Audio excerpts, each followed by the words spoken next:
going on, Jerome's Minnesota Vikings head coach Kevin O'Connell has found great success here with the Minnesota Vikings through 3 seasons. Now, obviously, playoff record isn't what you want, but overall winning 2/3 of your games in the regular season, win the division, going to the playoffs 2 out of 3 years, it's nothing to sneeze at. Also, if Kurt didn't get hurt in 2023, Vikings probably easily win double-digit games and make the playoffs. Sort of is what it is. And also, every single day, I'm going to make you a little less gross, except for the 2 days that really matter.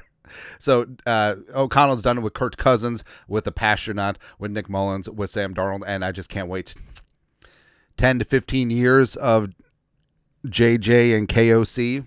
It's going to be good times, man. But, of course, O'Connell didn't get his contract extension this offseason. Ownership says that they're going to let it ride throughout this year. And, of course, now we hear, like, the leaks, the media reports. Glazer a couple weeks ago, multiple teams interested in training for Vikings head coach Kevin O'Connell. That was, like, the downfall.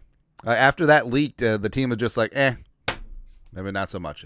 Now, did it have any effect on the team? Probably not. But timing is not great. And of course, Florio.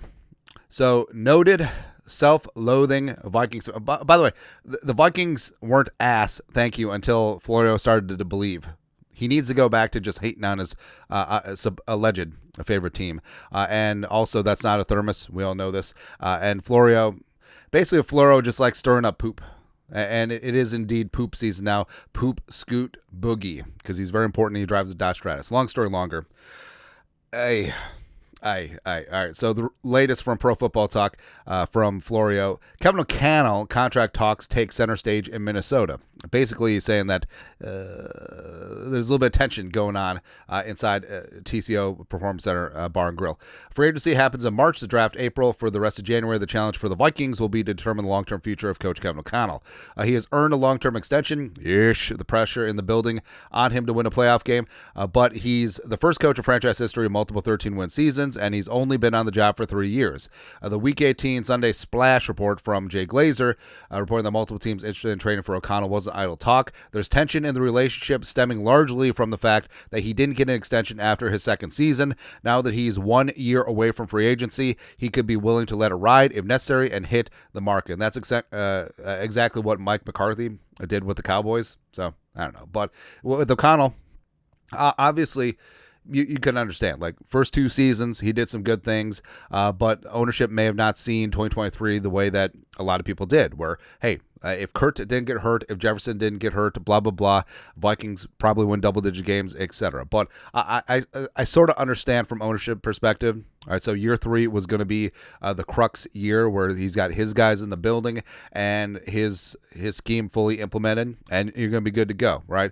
And if the Vikings were ass in 2024, maybe he's not extended long-term, or it certainly would affect the price. But then the Vikings came out, won 14 games, and made the playoffs and all that stuff. So, the price of the brick went up, and then Lions and the Rams game, maybe not. But O'Connell obviously deserves an extension, and we floated the idea, extend O'Connell and Kwesi through 2028, which is the 5th-year option season for J.J. McCarthy, and they rise and fall together. If J.J. McCarthy falls on his ass, everyone's fired. And that's how things go when you're able to select your quarterback. It continues. Yes, it rarely happens, sure, but there's more than a whiff of collusion when it comes to NFL and coaches. There's no salary cap, but there's also no salary floor, and there's no union. The 32 teams can engage in subtle, otherwise efforts to keep the market down, with the only downside being the wafer-thin chance the coach will risk his career by suing the league and its teams for antitrust violations. That's why I always thought it was weird.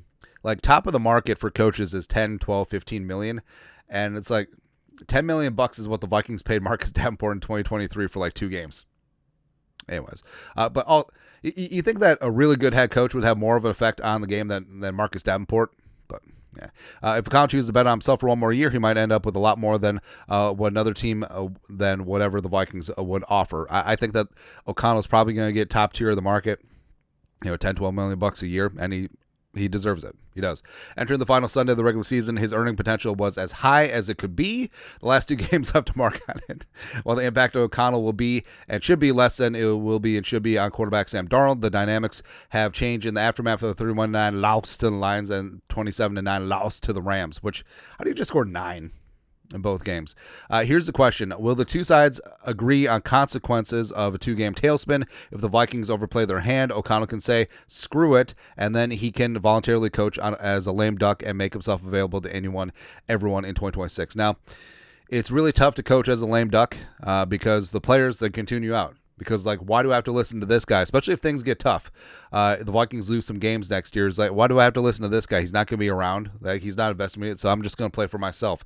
And it really is bad for team unity. Beyond money, O'Connell could be looking for more say in roster construction, for better alignment with the general manager, for a situation where they'll have more of the needs to put together a team that can get the playoffs and win the postseason reps, which...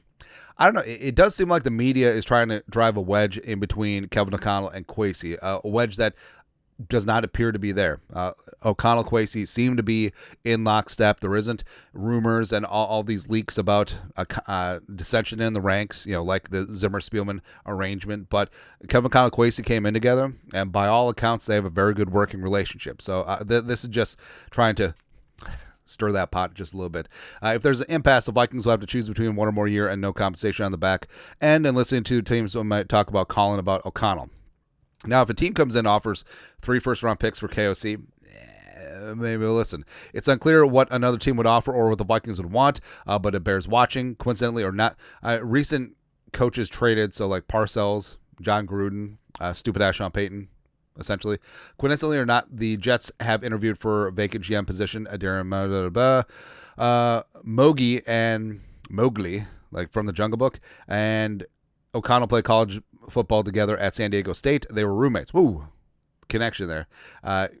The O'Connell contract, therefore, should be in the first order of business for the Vikings. Now that the season ended, will a deal be reached? Will they keep him for one more year and let him be a free agent, or will they take the best offer they can and embark on a search for his replacement? Which, I don't know. If only there was like an in-house replacement for Kevin O'Connell. Nah, just playing. No, keep Kevin O'Connell. This is stupid. Extend Kwesi, and this is indeed a knee-jerk reaction to the end of the season, but that's sometimes how it goes. Right. On the surface, O'Connell seems to be far from good-natured to play hardball, but his father, Bill, is a retired FBI agent who had a role in taking down John Gotti. What does that have to do with anything? Like, hey, O'Connell's dad is a cop who took down John Gotti. What does that have to do with contract negotiations? It's in his family DNA to match wits with the rich and powerful, and if the Wilfs don't offer Kevin the kind of deal he's looking for, they might find out soon that they've met their match. Oh, please. Will they blink? Will they punt? Hey, if they punt this year, chances are Ryan Wright's going to boot a good one, and Trent Sherfield's going to cover it up nice. Also, hey, we get Najee Thompson back next year. Let's go. Najee and Trent Sherfield, baby. However it goes, it's a not-so-quiet storyline that could get a whole lot louder. No, it won't. No, it won't. Like, Kevin O'Connell and the Vikings will work out a long-term deal. Same thing with the Vikings and Kwesi. O'Connell will get top-of-the-market money, and... Again, I understand why Florio has to do this, but it's a not-so-quiet storyline that could get a lot louder. It's just like Florio trying to be like, please trade Justin Jefferson. Did you know the Vikings trying to trade up for Malik Neighbors? Okay. Yeah, okay. But overall, things will work out. Kumbaya. But I understand, like, this time of year, any sort of speculation, any sort of blah, blah, blah has to get amplified because there's nothing else to talk about, which is unfortunate right now. But things will work out. Indeed. Anyways, your thoughts are thoughts. Florio, Vikings, O'Connell, tension, no. Let us know your thoughts, our thoughts, comment section. You guys know what to do. Skol, production value.